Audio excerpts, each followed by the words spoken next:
I was so damn proud of myself while I was marching into the University Health Services Clinic. Right behind me, I had a gaggle of 8-year-old girls. Yep, them and my troop leader. Girl Scout Brownie Troop number 1884 had arrived. We were there to see Dr. H, a powerhouse of a woman physician, because we were working on the career badge. Dr. H was not only a great physician, she had also been a Girl Scout leader. She was so thrilled that we were going to be there and she would help us work through this badge. I open the door to the clinic. I have one foot over the threshold and I think, what the hell was I thinking? Rightfully so. On the wall to the right is a poster about what you should do if you're a victim of date rape. On the other wall is a poster about STDs. And sitting in the middle of the waiting room is a big ass bowl of condoms. We walk on in, we have to wait a little bit, and the co-leader and I are like, isn't this just like when you go to the doctor and you have to wait? And so we're sitting down, and my mind is just reeling. I'm really trying to analyze the 3rd grade phonics program and figure out if they could sound out chlamydia.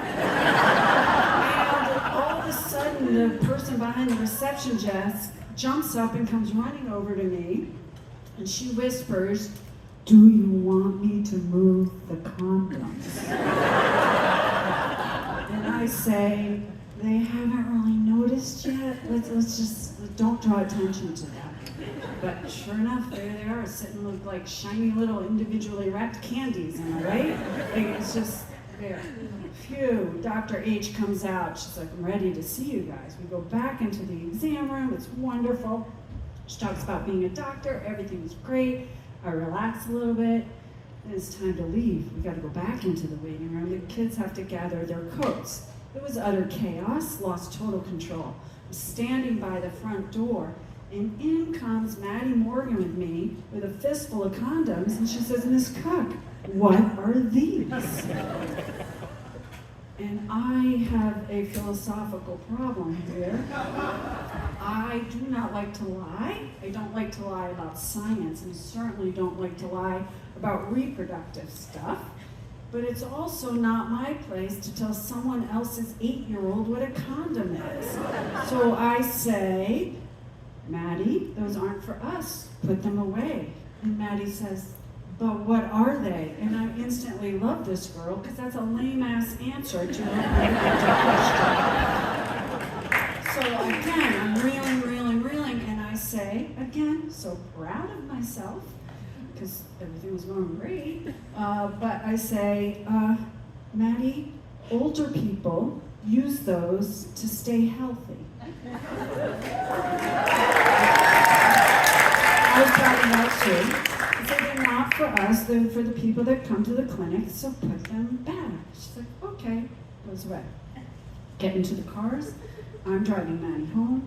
I drop her off. Her mom, Jane's a friend of mine. Maddie goes into the house. Jane's standing out there. Of course, I get out of the car and I'm like, got to hear this story from your little daughter with the condom. Great. That night, I get a call from Jane, and she says, "Sherry, I asked Maddie, how was the trip? Did you get anything?" And Maddie goes, "Yeah, we got these." And Jane says, what are you going to do with those?" And she says, "Miss Cook said they keep people old healthy. I'm giving them to Nana and Papa."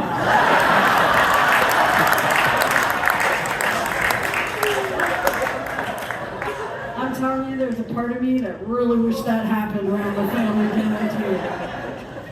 Anyway, I have to wake up the next morning. What do I have to do? I have to call all the parents, and I have to say to them, if you find a random condom in your laundry this week, it's not from your cheating spouse or your precocious high schooler, it's your 3rd grader. Thank you.